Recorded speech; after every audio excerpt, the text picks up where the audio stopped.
Jeff Zeleny, will check back in with you as the reporters go inside the Oval Office, and my political panel is also back here with me. And you know, Scott, when Thomas Massie says he thinks that there is going to be a deluge of Republicans now voting for this, I mean, do you think that was how the White House expected this effort would turn out?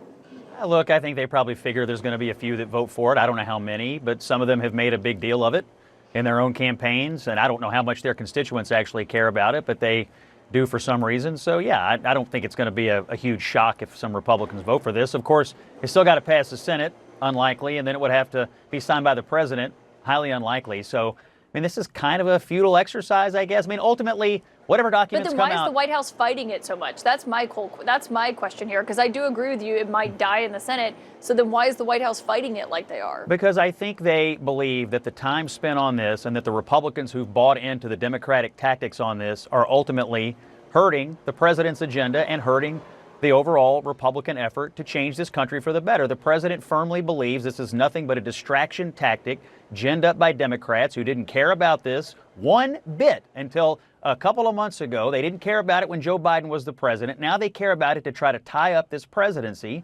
He's lived through these things before. He's lived through these kinds of, wild goose chases before. It's all designed to tie him up. He recognizes it. He doesn't want his own party members to fall for it, but I think a few probably will.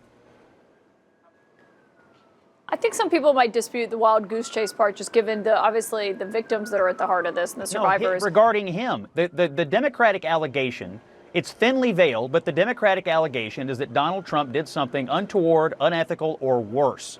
You hear people say it on television day in and day out. They've not tried to hide the misleading of the American people, and there's not a shred of evidence that Donald Trump has done anything wrong. But that's what they want you to believe. And so if Republicans aid and abet the Democrats in this, you can see why Donald Trump would be mad about it. Bakari, I wonder how you see that in terms of we talked about this complaint from the White House. They're saying Democrats didn't bring this up when Joe Biden was in office. They weren't as fervent on this as they have been in the last few months. What's your response to that? I mean, first, it's a really, really rough week for Republicans and Donald Trump. Affordability is an issue that Republicans don't want to deal with. They're putting their head in the sand. Prices are rising. People are going to have to pay higher costs for Thanksgiving meals coming up. We're seeing this. We're seeing healthcare premiums about to spike. Republicans don't know what to do with our healthcare conundrum we have in this country. They failed the American public year after year after year. And then per Scott Jennings, he just said it in the last block. Everybody knows that Donald Trump was friends with Jeffrey Epstein. Nobody tried to hide that.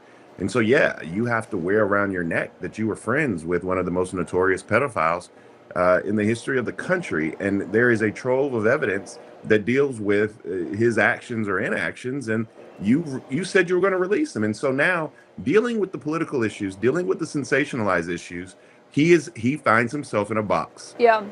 Scott, can I ask you, because you're criticizing Democrats who weren't talking about this when Joe Biden was in office, but are talking about it now, right? Yeah, it's absolutely true. Okay, but what about the Trump officials who spent years talking about it, but now that they're in power, don't want to talk about it? Look, I don't know what the internal conversations are at the Justice Department or at the White House about the propriety of releasing these documents. All I know is that the president has previously expressed some discomfort about the idea of releasing a bunch of files from an investigation that is closed that may contain names of people who did nothing wrong, but would be smeared if the files were become public. Obviously, there were powerful people involved. I don't think anybody disputes that. And I have said repeatedly, and Bakari and I agree on this, if powerful people got away with things, we need to know that, and they do need to be brought to justice. But it is highly likely that there'll be names in these documents of people who literally did nothing wrong, yet would be smeared by just having their name in a file sitting on somebody's desk at the Justice Department. That is something that has to do with governing responsibility. Sometimes governing responsibility means making some of your supporters mad. Regarding affordability, Bakari, I would only ask you this. Why is the party of affordability today spending their entire day talking about Jeffrey Epstein? They got no message on affordability. They're the ones who put us in this crisis in the first place, and they know it. Respectfully, Scott, we just spent the last 45 days talking about the affordability of healthcare. I mean, that was what the shutdown Obamacare. was Yes, about. we spent the 45 days talking about Obamacare. and so we're Correct. having Obamacare. and so we're having we call it Obamacare. We love the name. We champion Obamacare. You Yeah. can call it what you want, but I Yeah. will wear the I call it a Obamacare failure. mantra. And I I call will it a also tell failure. you, That's what I call it. and I will also tell you the reason that you're having those troubles is because of the simple fact that Republicans are not with the one beautiful bill, the one big beautiful bill, or whatever you all have to call it now, are now struggling because those prices, because of that piece of legislation, is going to go up.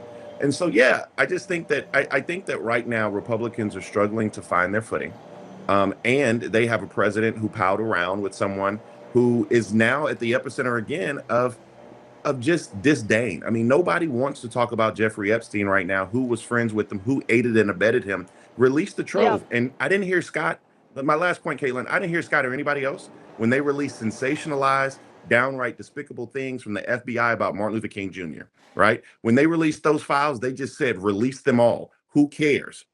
But now it's a problem because it's Trump and Epstein. Bakari Sellers, Scott Jennings, you got to stand by. We are waiting for a live moment from the Oval Office. We'll be back right after this.